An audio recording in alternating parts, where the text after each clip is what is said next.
Welcome, everybody, to Navigating Change, the podcast from Teibel Inc. I'm Pete Wright, and look over there, it's handsome Howard Teibel. Don't give me this. You know, you're getting too comfortable in your own britches, Pete. Is that... God. I haven't had anybody use the word britches around me since Grandma Wanda.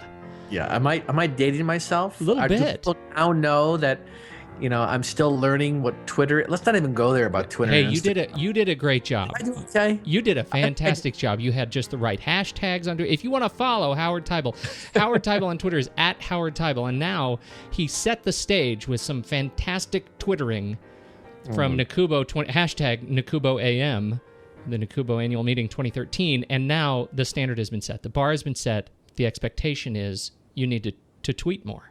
How'd you feel about tweeting? It's you know, actually, I'll give you I think this is relevant to others. That's good. That'll be good. What I'm beginning to discover about tweeting that's really interesting, you know, if I'm in a session and I listen to somebody and I really like what they said, ultimately, there's only so much you can take away. So the concept of a tweet, in my view, is it's an alternative way of writing down an idea that I want to even embed in my own head that I want to be able to share in the future. It just ends up being a tool that allows you to share it with a wide audience. And whether or not they find it interesting, you know, you can't control that. But I like the act of having a mechanism of saying, all right, what is the bottom line of something you learned? And rather than just writing it down on a piece of paper that I might be using in the future, it's in its own way a way of collecting thoughts that you might want to draw from in the future. Oh, I love that. I love how you frame that. It's like a personal sort of journal. Exactly. A personal public journal. Yeah, the piece of it that still, you know, I think much of us are looking to get used to is, you know, is what we're tweeting something really relevant to others? And that's something that I think you just got to get comfortable with over time. And I'm slowly getting there through your encouragement and personal counseling. Well, I'll tell you, I enjoyed following your tweets from the conference. And you know, speaking of the conference, you know, we had this we had our conversation last week. We wanted to do this follow up of your kind of key learnings from NACUBO 2013 annual meeting, and there were some interesting points that came out of that. And one that we wanted to follow up on was this idea of kind of the modern challenges facing the CFO and the finance office, and you know, as a result of listening to some strong panelists at the meeting and your own presentation, communicating financial information effectively, which was, as I gather, very well attended. Yeah, it was. Yeah. Go ahead. Well, no, we got some key learnings that we wanted to share with the broader audience. And yeah, so I had a great. Well, I presented with Lorraine Arvin from the University of Chicago, and it was great because we had a complementary story. I mean, she brought the institutional awareness, and she lives it. She lives it day to day. And you know, this was a room full of business officers at all different levels, and there was a story to tell there about, you know, how important communicating effectively is. So that was something that we spent, you know, an hour and a half engaging a group. And I think that people really walked away with some good strategies. You know, she was able to show them the difference between, you know, presenting something in narrative format and presenting a graph that really tells a story. You know, I think the thing that really resonated with people is the difference between using jargon and non-jargon in terms of any one of these financial terms that we throw out. And I think there was people nodding their heads consistently in this. But there were three concepts that, one of which is the communication. But in the NCAA event, we talked about communication and two other things that related to, in my view, greasing the wheels. You know, I've been working with senior teams, whether it's institutional strategic plans or divisional strategic plans or association strategic plans.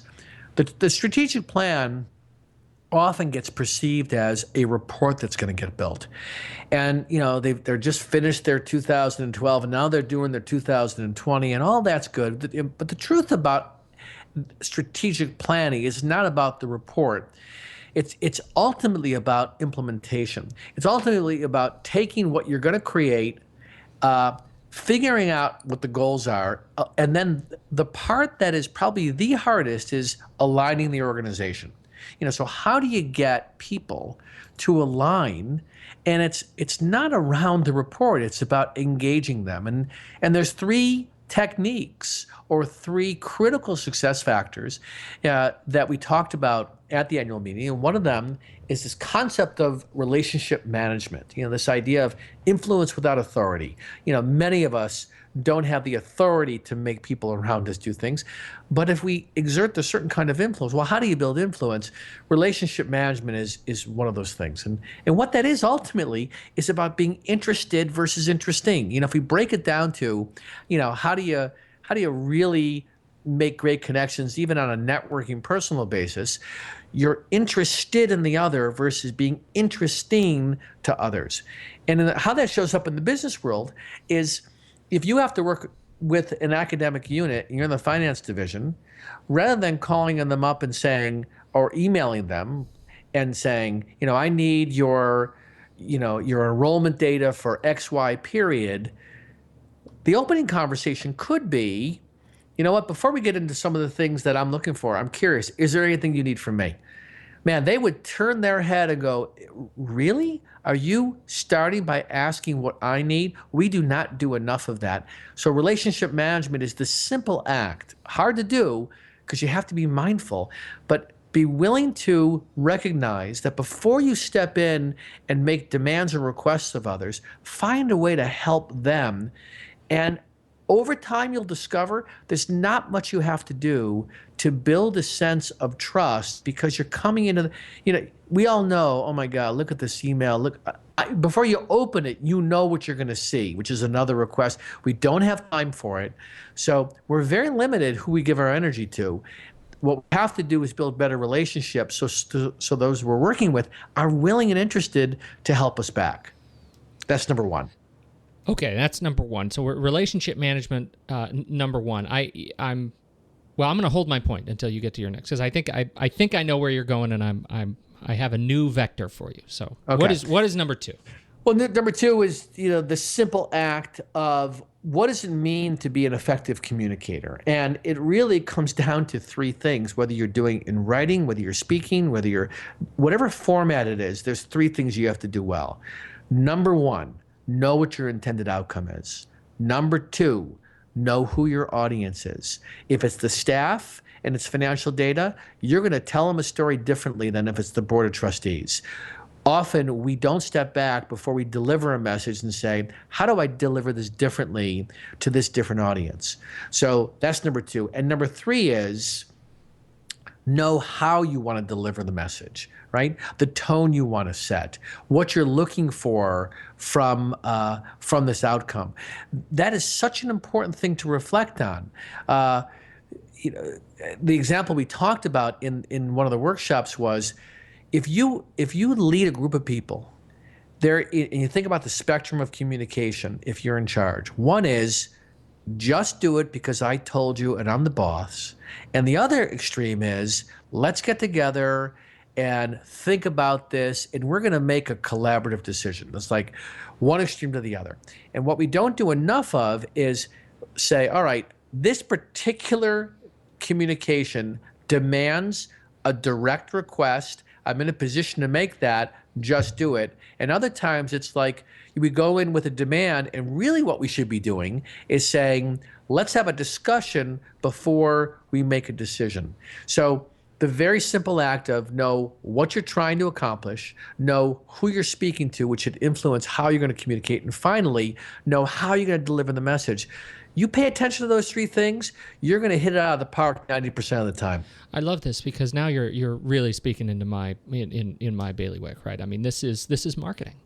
It is marketing, right? This is how you are. This is the delivery of a core message around a product, which is your initiative. How do you package your message to build trust with your audience? And it's funny, in higher ed, terms like marketing, terms like sales, they're dirty words. And they're dirty words because they're interpreted as being manipulative, right? Right. When in fact, if we tell the truth about it, we're always trying to get people, we're trying to, when we, you know how we water it down so we don't have to say the word sales, we call it buy-in. Mm-hmm. Right? Mm-hmm. If we can get buy-in and everyone's comfortable with that, but ultimately, if we don't do that, whether you call it sales or marketing, you're not going to get people to go with you down the path. Right? So those two things. One is be interested. Two is be thoughtful about how you communicate. And the third one, we could spend an hour talking about this, Pete, is what does it mean to be an effective leader? And in all my work with different, whether it's provosts and vice presidents or the cabinet or the presidents of institutions, my experience is great leaders do four things well.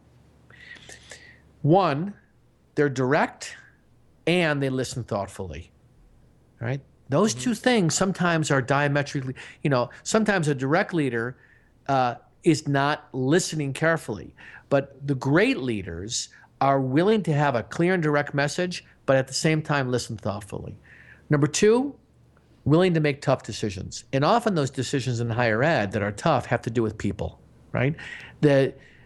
People, and then also looking at how, and I'm thinking from the presidential perspective, how do we engage, for example, the mission side of the house, the academics, the faculty, in how can we do a better job? Sometimes it requires stepping into a conversation that may require some tough decisions. And today, the big tough decisions are we staffed properly? And that's a really hard decision or discussion to have. So willing to make tough decisions is number two for being an effective leader. Number three, and I see this in myself, I'm sure you see this in yourself, trust your instincts. Right? That's a lifetime of learning. But I can't tell you the number of times I'm with leaders and they say back to me, I knew 3 months ago I should have done this, and I didn't. Oh, yeah. Right? Oh. But it's not about making decisions in a rash way. It's about knowing when it's the right thing to do, trusting your instincts and doing it. And sometimes it's being patient, right? So it's not like it's a rule that trusting your instincts mean you have to act immediately. I'm working with an incredible leader right now, and he's recognizing that instincts include being patient, not sort of jumping. So that's the third one. And the fourth one, and again, this is one of those looking in the mirror and then holding others to it, is holding yourself and others to high standards, right? It's not just holding others to high standards, but I know that it's that practice what we preach. If we can't motivate others to act if we don't act ourselves in that way. They're just words then. So if I step back and say, how do you make a strategic plan sing? How do you make an initiative move forward? It's doing those three things well. Managing the relationship and building trust, effectively knowing what you're trying to communicate and recognizing the audience you're talking to and having the right tone. And third, being willing to do some of those hard things that show up where great leaders know how to do. And it's a process. You don't do these things overnight, but if you put your mind towards those three areas, you can really show people around you that you're attempting to really engage them in a way that they may have never been engaged with before like that. Okay, so you put on your best strategic helper hat, right? And you are going into the University of High Standards, and this University of High Standards has a challenge in their finance office, right? They clearly, that they are facing the strategic challenges that are facing so many financial offices around the country. What is the first thing that you recommend the CFO does, sort of 8 o'clock Monday morning, to begin to get a handle on how they approach their office, given what we've just talked about? Well, I think it says if we keep it in the context of this conversation, mm-hmm. is to ask themselves, this is what we did in the workshop, is ask yourself, how well do I do those things? How well do I reach across the aisle and show interest in the other before I ask for things? Do I lead from an authoritative position, or do I lead, or do I have another tool in my belt where I sometimes can be collaborative, but do I apply it in the right way? So in some ways there's not a single answer to your one question. It's really ask yourself, how well do I show interest in others? Number two, do I act thoughtfully? Do I just communicate, or do I step back and do I know what I'm communicating? It's almost like you got to do this stuff in real time. Well, it's not a Monday morning thing. No, but you know what? I think it is, and I think you're painting a picture of this in a really interesting way. I asked the question, how does the organization get a handle on their sort of modern finance challenges? And you responded that this is, all of your sort of bullets are individual strategies. They're strategies for the individual leader, right? They're not for an organization. They're not for. I mean, you're saying this is what you, the individual person, should be thinking about as you attack. And this idea of individual responsibility, I think, can't be understated. And I think it's very natural for you to go down that road. But it's an important sort of concept. Reminder. Well, see, here's what's interesting. As you were speaking, I was just thinking, we can get really deep and say, there really is no organization, but there is. And the way organization shows up is really around culture. Anybody that knows that they're trying to affect change, you have to be willing to recognize the culture of the organization. That is a way of recognizing that there's more room that you might not be taking because the culture is more open than you think, or the culture is, an example of a presumption we make about a lot of higher ed culture is being resistant to change. But you could equally tell the story that higher ed, historically, all the way back, to the beginnings, before Harvard, has been historically open to change and has evolved. But it depends on what time frame you're thinking about. We're at another sort of critical crossroads. So I think that there's two stories. One story is personal responsibility, being a role model, showing others what it means to act like this, developing yourself. And the other story is there is an organizational culture. We have to be mindful about it, and we have to be willing to push on the boundaries. And it's only those people, the people that are willing to do that are going to affect the change. The more people do this, the more you can get people around you to get inspired to try new and different things, the easier it's going to be. There's a lot of schools out there with incredible leaders who are going to move the needle, who are going to rethink their business model, who are going to say, you know what, we don't have to be a school of 15,000. We can be a school of this, and we can do a better job. So there's a lot of conversations that have to happen about the programmatic side, and that conversation is only going to happen if the people who have the authority, including the president, are willing to say, let's sit down and really design a bigger vision for where we're trying to go, and then deconstruct the details. So we're somewhat on a tangent a bit, but at the same time, you raise something I think really important, is that I think my career is around helping the individual affect change organizationally. That's the only thing you can do. You cannot make other people change. All you can do is change yourself. I love it. I feel like you need like a rim shot at the end of that. That was beautiful. Swish! Swish. Thank you so much, as ever, Howard Teibel. Thank you so much for your time and wisdom today. It's always fun with you. Always fun. Always. And you can find more from us and the Navigating Change podcast from Teibel Inc. You can head over to iTunes and search for us. You can head over to the website, teibelinc.com, and you'll find it right there on the main page. And subscribe to us, please. Don't miss a single episode. Why would you even want to live in a world where you weren't notified every single week that there was another Navigating Change podcast? Does this guy know marketing or what? Yikes. I can't imagine a world where this kind of tool didn't exist. Yeah, I don't know what to do with this. If you were born 100 years ago, Pete, you'd be, I don't know what. No, I'd be in a ditch. I have without this, I'm nothing. Thank you, everybody, for joining us. We'll catch you next week on Navigating Change, the podcast from Teibel Inc.